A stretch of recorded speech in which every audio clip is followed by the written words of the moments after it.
Assalamu alaikum students, welcome back to class.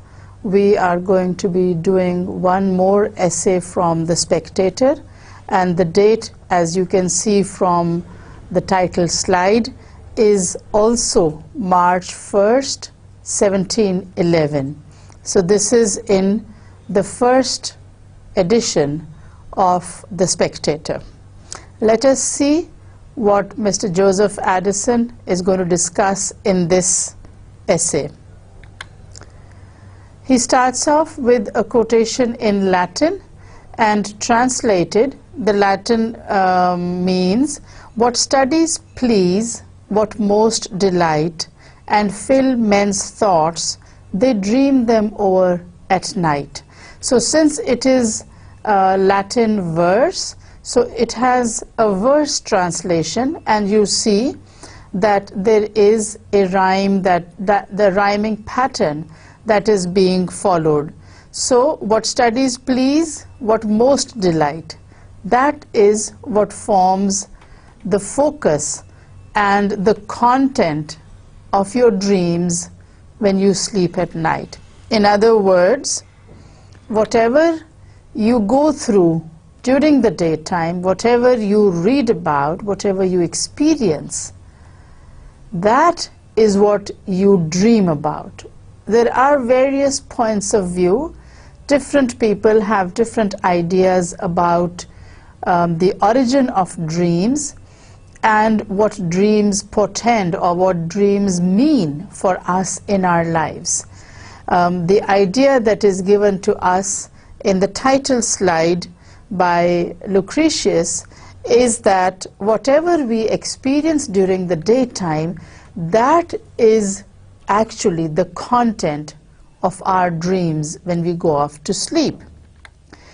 And Addison starts off by saying, "In one of my late rambles, or rather speculations, I looked into the great hall where the bank is kept, and was not a little displeased to see directors, secretaries, and clerks with all the other members of that wealthy corporation ranged in their several stations according to the parts they act in that just and regular economy."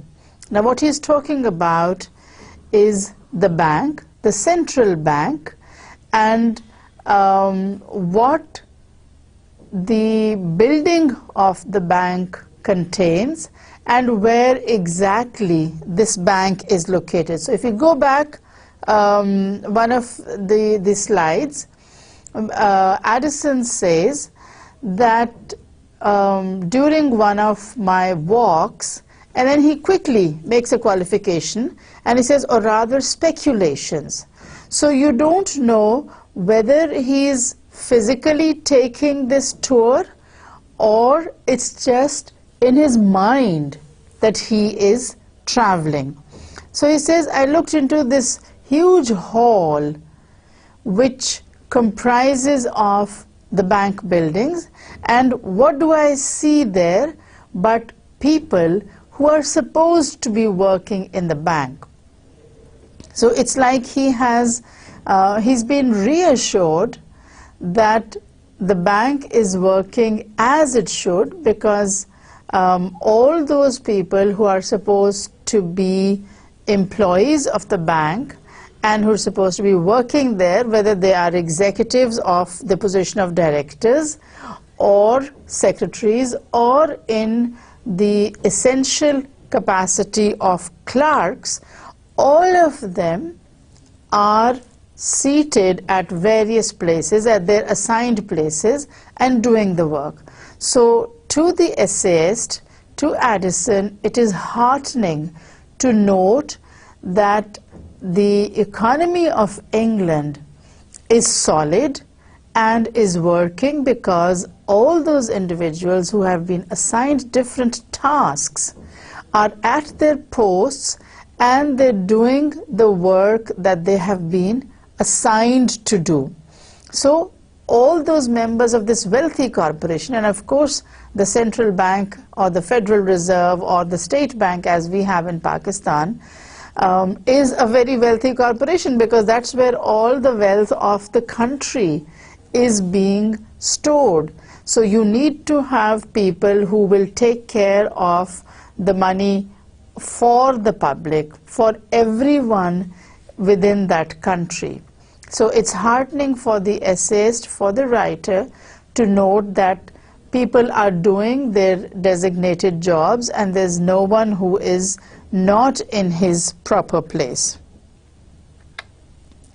They revived in my memory the many discourses which I had both read and heard concerning the decay of public credit. So when he takes this journey in his mind, or when he, during his walks, he goes into this hall and he sees everyone at his designated place and everyone doing the work that has been assigned to them, it brings to his mind what he has read and heard about the economy not being as solid as it should be.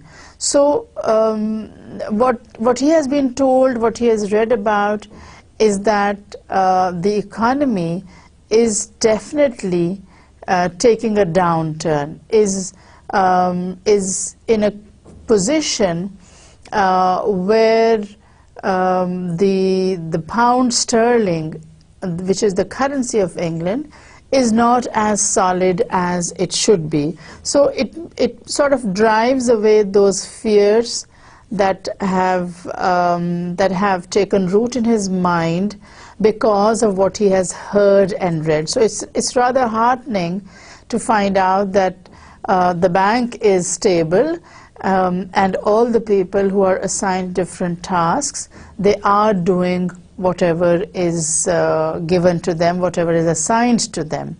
So it brings to his mind the idea that all the rumors that he has heard so far are just that, rumors, because the Bank of England is in a very solid position and everyone is doing his job. So when he starts thinking of what he has heard, he also thinks of suggestions, of advice, of ideas that different people have given on how the economy can be improved, and he thinks that these ideas and these suggestions that have been given are defective because they are presented more from the point of view of party principles than the general good of the public. Now, what Addison is talking about here is the fact that as far as England is concerned, there's always been sort of two parties, and remember we're talking about the early part of the 18th century. We're talking about the time when there were two parties in England. One was named as the Whigs and the others were called the Tories, and there was always very keen competition between the two parties to assume command or to assume superiority in Parliament. So whatever suggestions were given to improve the economy, the only objection that Addison has to them is that they were not given keeping in mind the interest of the general public, but keeping in mind party principles. So all advice that was presented, all suggestions that were given, they were given from a very political perspective. It wasn't the general good of the public, it was more what suited the different parties, regardless of whether it was Whig politics or Tory politics. This is what has always been done, and that is what Addison finds objectionable in the ideas and the suggestions that have been given.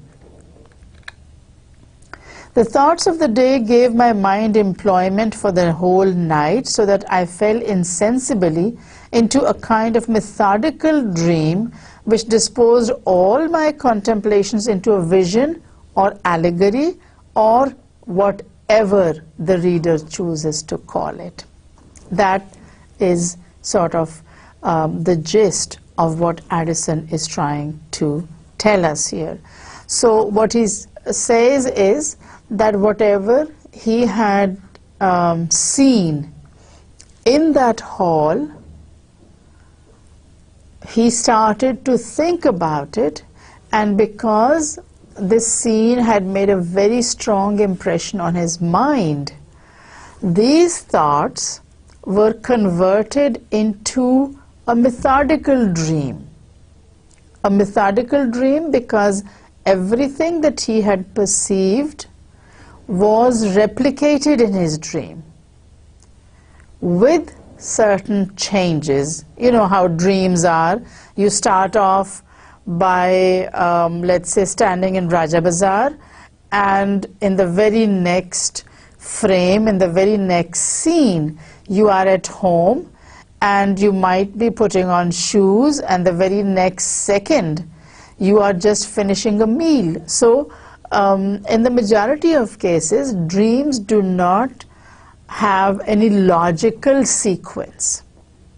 But the kind of dream that Addison is talking about here is a very methodical dream, and everything happens at a kind of pre-planned or preordained time, and therefore he calls it a methodical dream. He falls fast asleep, but he is not in such deep slumber that he cannot recall the dream. On the contrary, he recalls the dream in its entirety. He recalls the dream totally, completely, and with a lot of detail. Okay? So we need to find out what exactly this dream was, but what Addison does emphasize here is the fact that this dream was more like a vision or an allegory. And how many of you do not know what an allegory is? I'm sure you've read about this before. You've studied allegories, and those of you who have read, yes, Spenser's Fairy Queen would know that the Fairy Queen is an allegory on many different levels. It's a religious allegory, it's a political allegory, it's a historical allegory.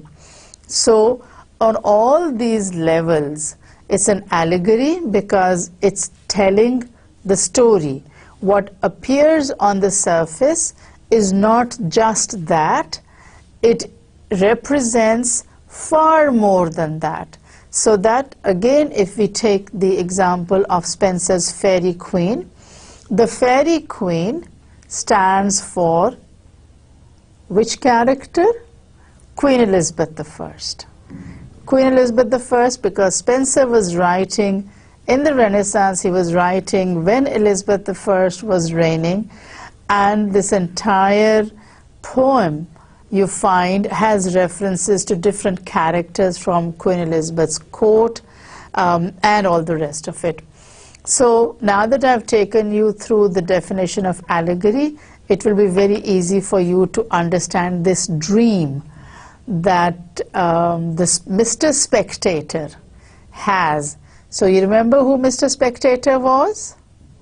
He is the character, the persona that Addison and Steele used to present different points of view, different ideas, thoughts, and description of different persons, places, objects. So coming back to allegory and the fact that this dream that Addison or Mr. Spectator has falls into the category of an allegory. Now, how it is an allegory, Mr. Spectator is going to show us. All right. Methoughts I returned to the great hall, and remember this great hall is the same hall where Mr. Spectator had perceived different people, directors, secretaries, clerks, working at preserving the economy, working at different aspects of banking. Okay, so he, in his dream, he returns to this hall, and it is like whatever he had experienced during the daytime is being reproduced with a few discrepancies, with a few differences, or with a few changes in the scene that is being presented. And in a while, Mr. Spectator is going to tell us where there was a discrepancy between the scene during the daytime and the scene as it is visualized in the dream sequence. Okay, so he says, to my surprise, instead of the company that I left there, instead of the people that I had seen working there, I saw something very different. And what was the difference? He saw towards the upper end of the hall a beautiful virgin seated on a throne of gold. All right. Now you have two different ideas here, or should I say three different ideas. One is a virgin, the second is the throne, and the third, the fact that it is made of gold. Now remember that this is the bank, this is the central bank, this is the most important bank in England, because this is the government bank. This is where the government has all its wealth. And so the economy depends on how much money there is in this bank. Now, when he talks about the virgin on the throne of gold, he is emphasizing certain ideas. He's underscoring certain ideas that exist in our minds, but which are very seldom talked about. One is the fact that it is a virgin. Now, what do you think gives Addison the idea that it's a virgin? Yes, you're right.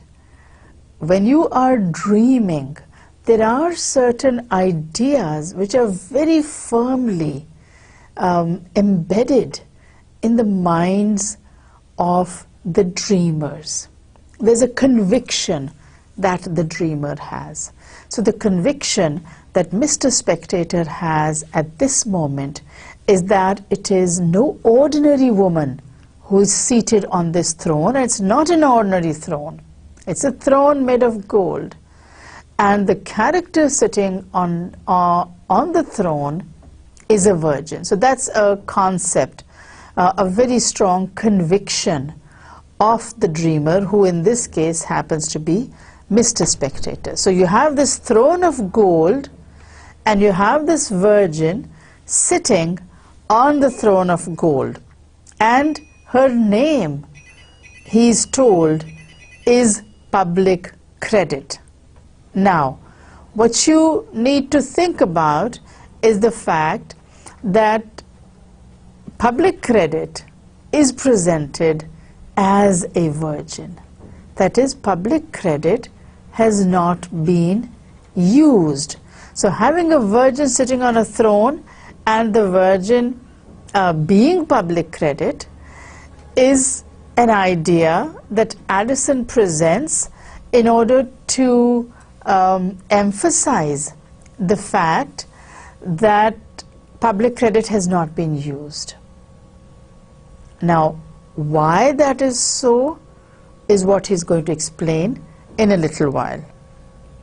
So the beautiful virgin seated on the throne of gold is Public Credit. And what else is in that scene, or what else is in that hall, Addison describes in this next slide, where he says the walls, instead of being adorned with pictures and maps. Now these pictures and maps Mr. Spectator had already seen during the daytime. He doesn't say in the early slides that the walls were decorated with pictures and maps. What he does say is, instead of the walls being decorated by pictures and maps, you had the different acts of parliament framed and hung on the walls. And they're written in golden letters. Remember, whatever is presented to us in the bank is in gold. Gold being the currency that is used for trade and commerce. It is the precious metal that is used for business purposes throughout the world, and it has been used for many, many centuries.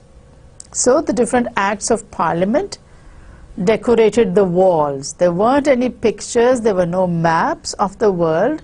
What you did have was the acts of parliament framed and written in golden letters. At the upper end of the hall was the Magna Charta, that is the Constitution of England.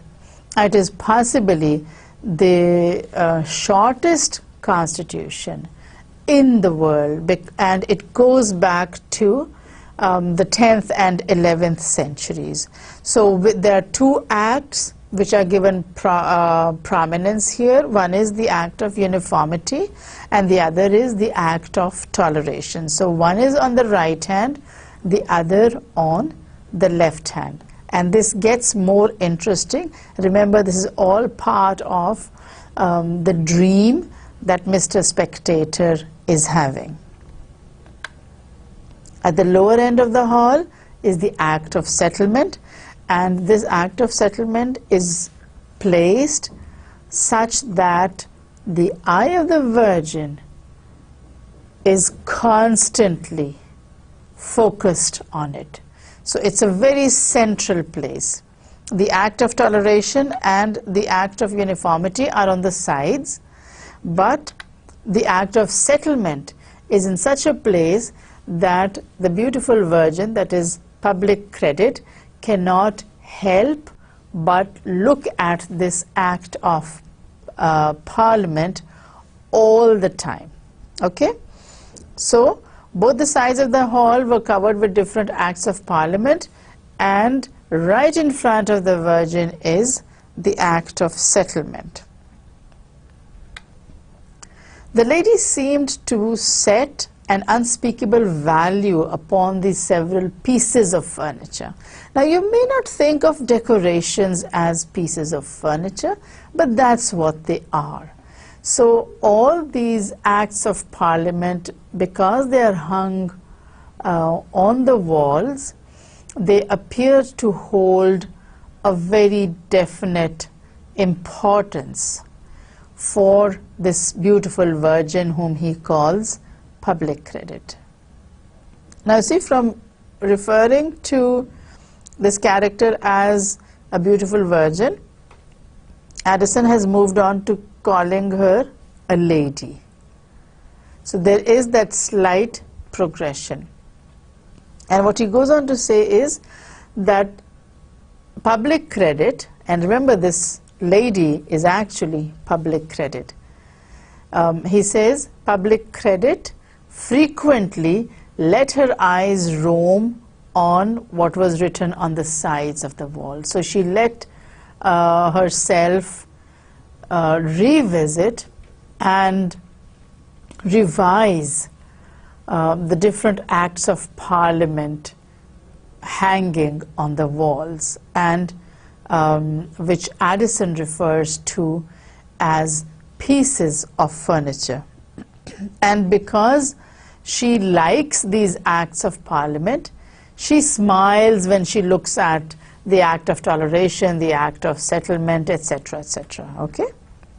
So it's all one whole. She has the Magna Charta, she has the different acts of parliament, so it's like she looks around her and she's satisfied with what she sees. But at the same time, she showed a very particular uneasiness if she saw anything approaching that might hurt them. Now, these acts of parliament are like sacrosanct.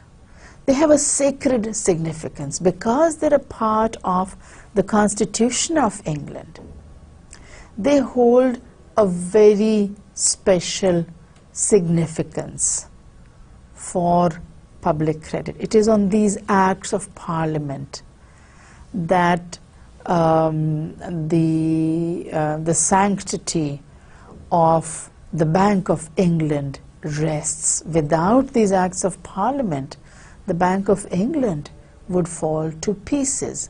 And so this beautiful virgin who is sitting on this throne of gold appears uneasy if she gets a feeling that something is approaching these acts of parliament and might harm or might spoil the writing in the acts of parliament. So she appeared timorous. Now, timorous is a word that is not used in contemporary English, but Addison uses this word to show that this beautiful virgin appears timorous. She smiles when she looks around at these different pieces of furniture, and then she appears a little uneasy if somebody approaches these acts of parliament that are framed and hung on the different walls. So she is she's giving the appearance of being timorous in her behavior. And whether it was from the delicacy of her constitution or that she was troubled with the vapors, as I was afterwards told by one who I found was none of her well-wishers, she changed color and startled at everything she heard. So this beautiful virgin who is, sitting on this throne of gold and should be full of confidence, because she represents public credit, is uneasy if something approaches the acts of parliament. So public credit is rather wary of anything which might violate the sanctity of the Constitution. The reason being that the validity of public credit rests upon the Constitution, and any attempt to violate even one of the acts of Constitution will have a definitely negative impact on public credit.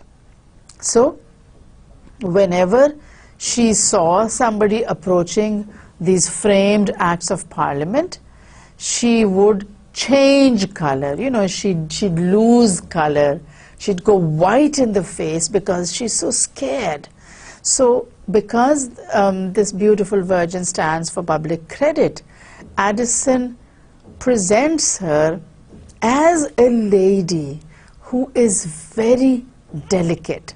So not the kind of lady who would go out, let's say, hunting, but the kind of lady who would faint if you were to talk to her in a loud voice. She's definitely timorous. So public credit is something that's very sensitive. It's very delicate. The balance that has to be maintained, the economy of a country, is a very delicate issue, and it needs to be treated very, very carefully. So she startled at everything she heard. She was likewise, as I afterwards found, a great valetudinarian than any I had ever met with, even in her own sex, and subject to such momentary consumptions that in the twinkling of an eye she would fall away from the most florid complexion, that is, she would be red in the face at one moment, and the very next moment she would be white. Winter is the word that he uses to describe the face, the complexion. So public credit is something that is very, very delicate, And by presenting her as a virgin, Addison is presenting an allegory. Addison is presenting her as a very delicate woman, a woman who is the most delicate even in her own sex, so that whatever change takes place in the atmosphere, whatever change takes place in the scene, is at once reflected in the complexion of this beautiful virgin. So that from being, very pink and white and beautiful, the complexion would change to white as a sheet, or white as snow, white as in winter, white as the white of a skeleton. Now what she's done here is presented a healthful state of body and a skeletal state of body. The healthful state of body is denoted by the pink and red complexion, and the skeletal state of the body is denoted by the color white. So public credit is very delicate. It needs to be handled very, very carefully. Her recoveries were often as sudden as her decays. Again, taking the idea of a woman even further, he says that she changed her color so frequently that it was very difficult to determine what the present state of affairs was. And the way in which you could tell the difference between public credit being very strong and public credit being very weak was through the color of this beautiful virgin. Because her complexion changed from red to white, you could see whether the economy was strong or weak. Now you see how Addison carries this allegory. Yes. Okay, let's move on. I had very soon an opportunity of observing these quick turns and changes in her constitution. Okay, so then he comes back to the presentation of the Virgin, and he describes this scene in greater detail. And he said, sitting at her feet were a couple of secretaries, and these secretaries were getting reports in the form of letters from all parts of the world, and these letters they were reading out to public credit or informing public credit in the form of this beautiful virgin of what was happening in the rest of the world. And according to the news she heard, to which she was exceedingly attentive, she changed color and discovered many symptoms of health or sickness. Okay, let's go back to the previous slide. And Addison says that I had an opportunity to witness this change of color. And when he starts to describe this scene in detail, he says, sitting at her feet were two secretaries, left and right. And these secretaries, in turn, were getting news from different parts of the world on how business was being conducted. And these secretaries, they received information from different parts of the world, and in turn they communicated to the beautiful virgin or to public credit whatever was happening in the rest of the world as it affected England. So business as it was being carried out in the rest of the world was brought to the ears of these two secretaries, and these two secretaries sifted the information that was provided and then they in turn told public credit or informed public credit on how such and such a thing was impacting people in England. Let me give you an example. There's a bomb blast in, let's say, in Africa, in the United States. You had the attack during the Boston Marathon, something like that happening.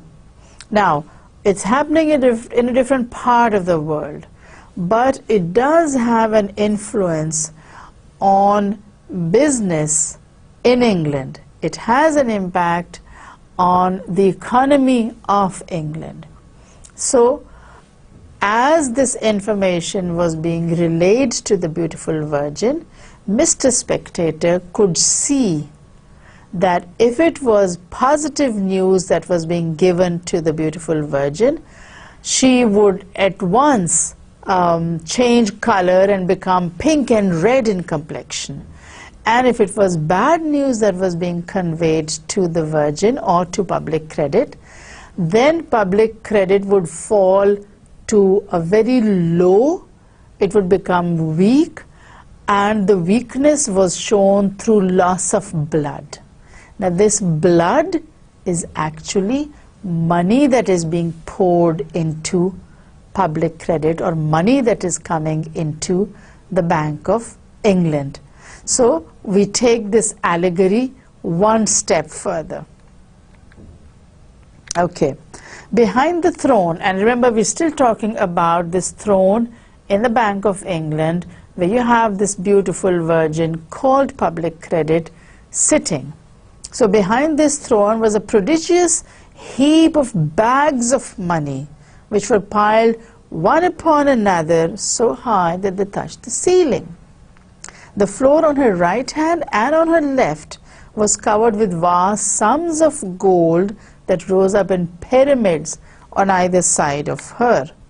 But this, okay, let us go back to the previous slide and deal with what Addison has given us here before we move on to something that provides greater detail. So he says behind the throne was this heap of bags of money, and you knew that they were bags of money, and on either side of public credit or on either side of the throne of this beautiful Virgin were heaps of gold. Now gold for a very long time has been used as the currency of trading. Even now, the stronger currencies are valued against gold, either against gold or against silver.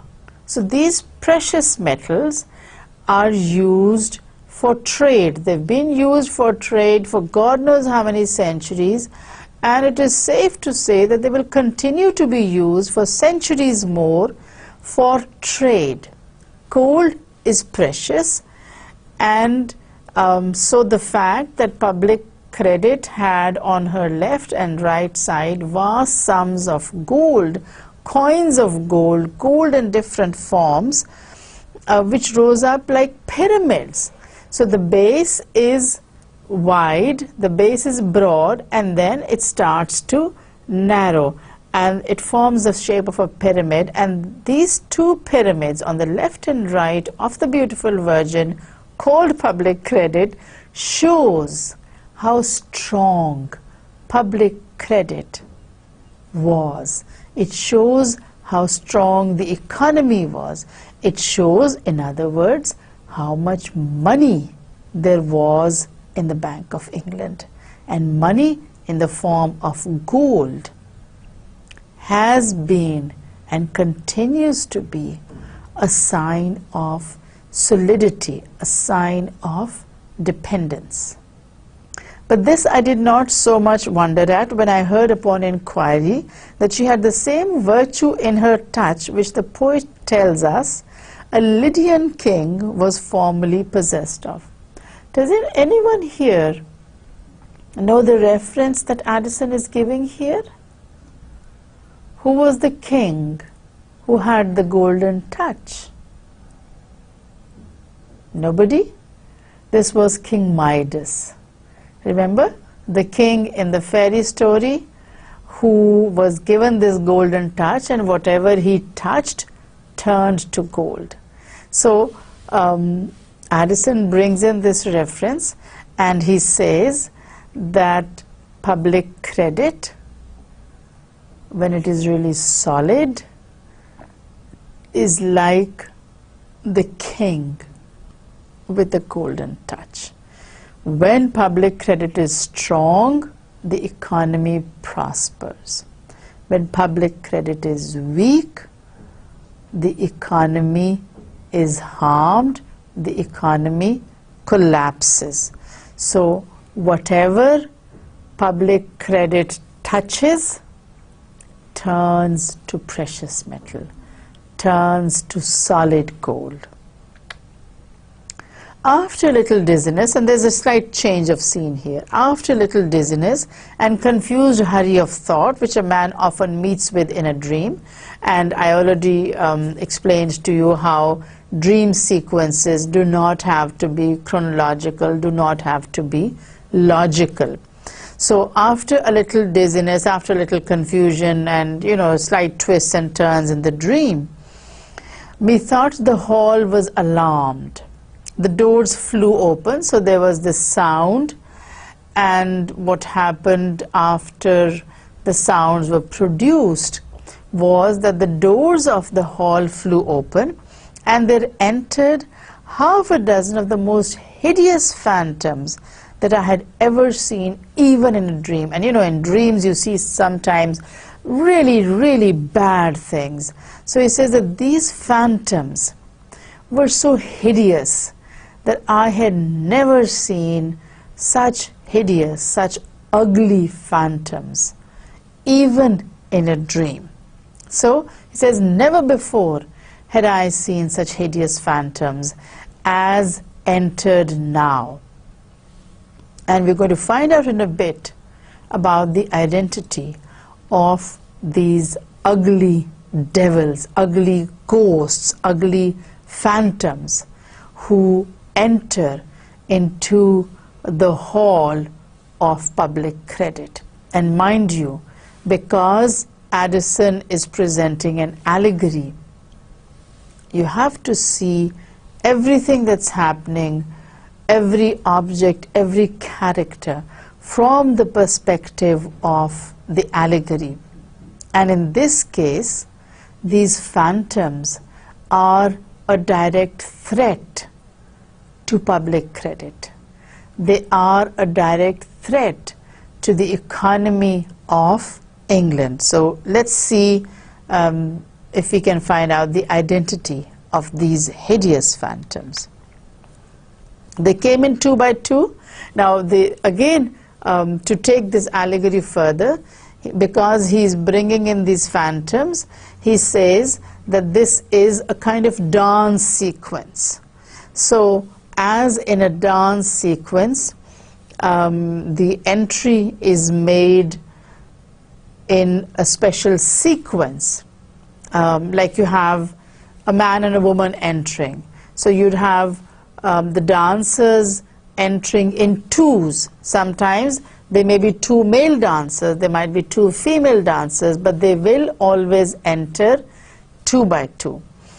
Though matched in the most dissociable manner and mingled together in a kind of dance. It would be tedious to describe their habits and persons, so he's not giving you a detailed description, but what he is going to talk about is give names to these hideous phantoms. So he's not giving a detailed description, he's just mentioning the names, and he says the first couple were tyranny and anarchy, and it is important to note that as far as public credit is concerned, as far as the economy of a country is concerned, the initial and the primary or the most important threats to a strong economy are tyranny and anarchy, followed by bigotry and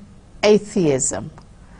And the third is the genius of a commonwealth, and he doesn't give a name to the partner of this genius, who happens to be a man of about 22 years of age. And you know, this is again a speciality of Addison.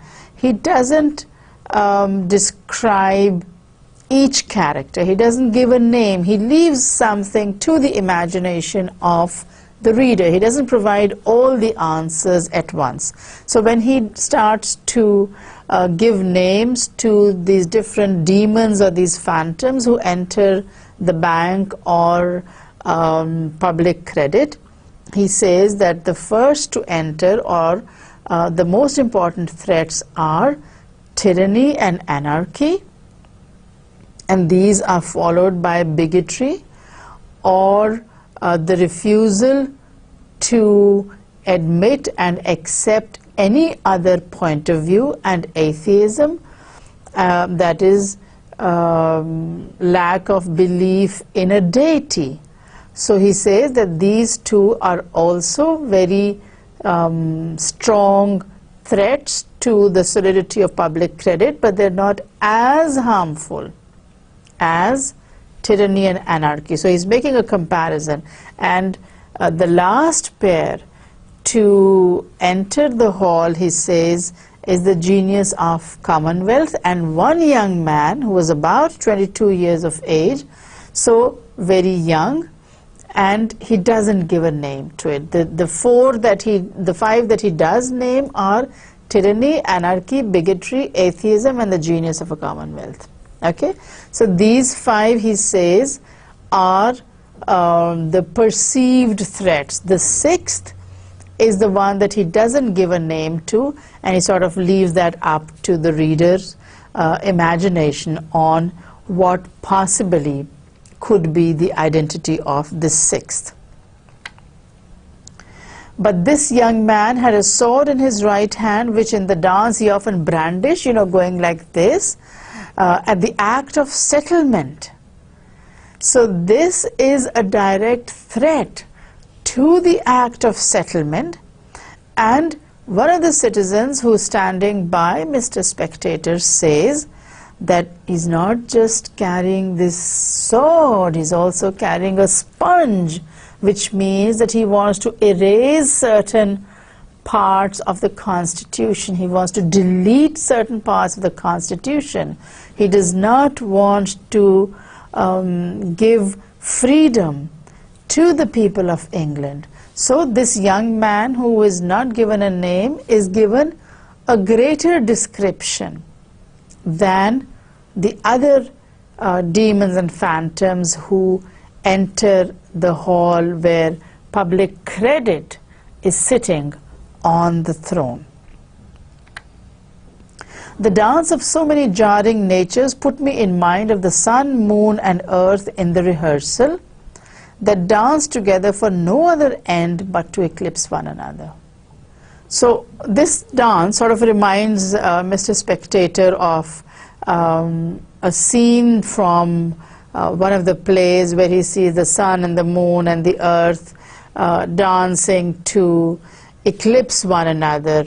And this is a reference again to something that was of importance at that time, and that is that the earth moves in different directions. You know that it rotates on its axis, and it also revolves around the sun as a part of the solar system. So this dance that they are presenting, this movement of entering into the hall, he compares to a scene that he has seen in one of the plays that were being presented. And he says that by now the reader will know that the lady, because she's a beautiful virgin and she's already been described as being very timorous and very delicate, you can imagine what her condition was like when you had these 6 phantoms, these demons, dancing in front of her. So it's a situation that is not difficult to visualize. What then must have been her condition when she saw them all in a body?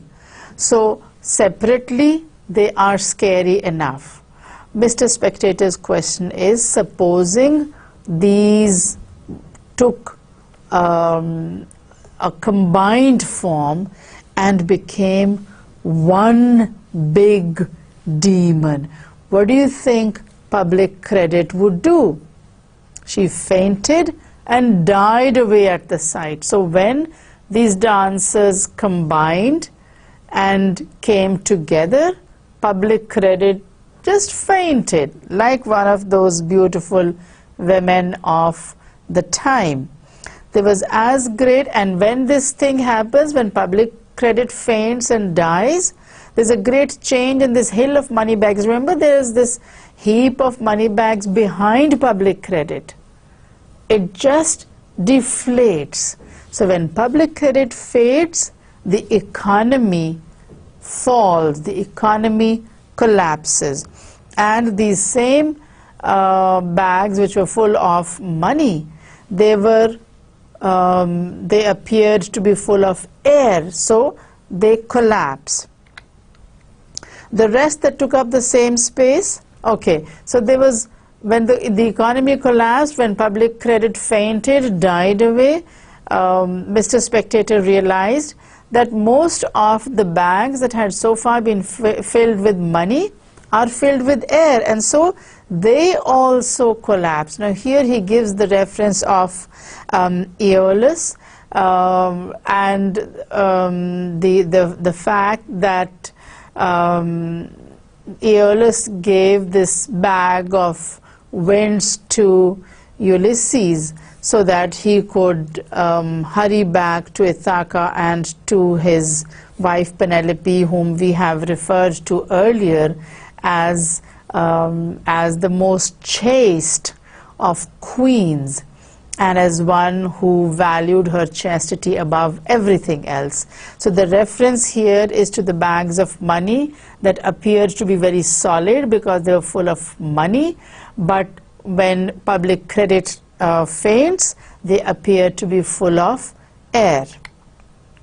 So the great heaps of gold, and remember these were on the left and right of public credit, they appear to be heaps of paper or little piles of notch sticks, and they're like bath faggots, you know, they're like sticks that do not have any value at all. So this is what happens when the economy of a country is faced by threats from within and without, when it is confronted with tyranny, anarchy, bigotry, atheism, the public credit just dies and everything else also becomes worthless. That is when your currency loses its value. Now this is an essay that is very applicable to our situation because we are living in a time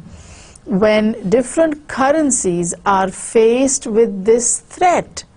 Whenever you have tyranny and anarchy in a country, the currency is devalued, the economy collapses, and you either have to borrow money from other countries or you print more money, and when you print more money, that again devalues the currency and leads to the economy becoming weaker still. Okay, so this is what he is trying to emphasize here, that public credit is strong when there is security, safety. but it becomes weak when it is faced with tyranny, anarchy, bigotry, atheism, etc., etc.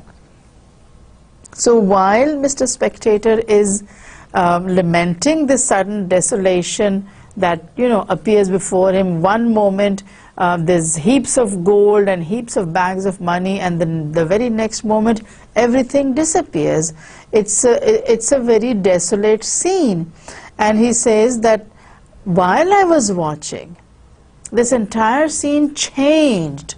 Those demons, those devils, they disappeared, and in this same hall there appeared a second dance of apparitions.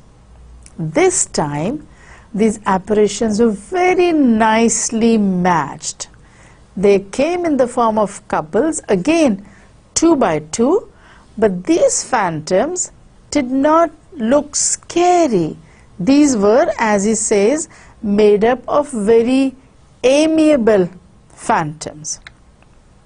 The first pair was liberty with monarchy at her right hand. Now remember, we may not associate liberty with monarchy, but Addison is writing in the 18th century, and England had a monarchy at that time, so it's obvious that he would write in favor of monarchy. So it's liberty and monarchy. The second couple is moderation leading in religion.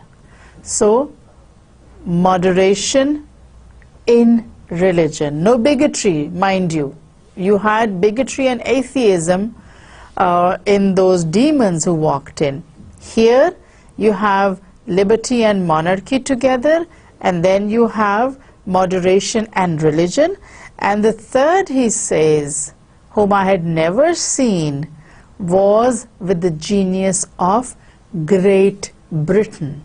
So a very, very patriotic essay, you can call it, because there is this allegory of public credit and what is good for public credit and what is not. So a very, very patriotic essay is how I would title this one. So as soon as these dancers enter, the beautiful virgin revives. You know, gone is that white complexion, and she blooms and she looks beautiful. The bags swell to their former bulk. The piles of faggots turn again into vast sums of gold. And for my own part, I was so transported with joy that I waked. So happy is he, so excited is Addison, or Mr. Spectator, that he can't sleep anymore, and he wakes up, and he wakes up to the realization that public credit, or the economy, is strengthened when it has liberty, it has moderation in religion, and when it is given the title of Great Britain. So like I said before, a very, very patriotic essay. So let's go over everything before we wind up the lecture for today.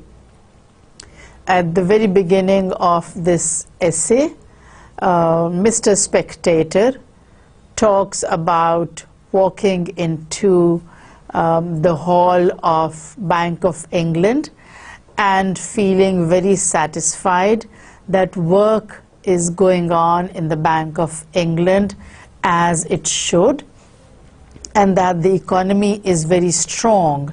It brings to his mind ideas and rumors that have been floating that the Bank of England is on the verge of collapse, that the economy is in a bad shape, and that things are, generally speaking, not very positively inclined.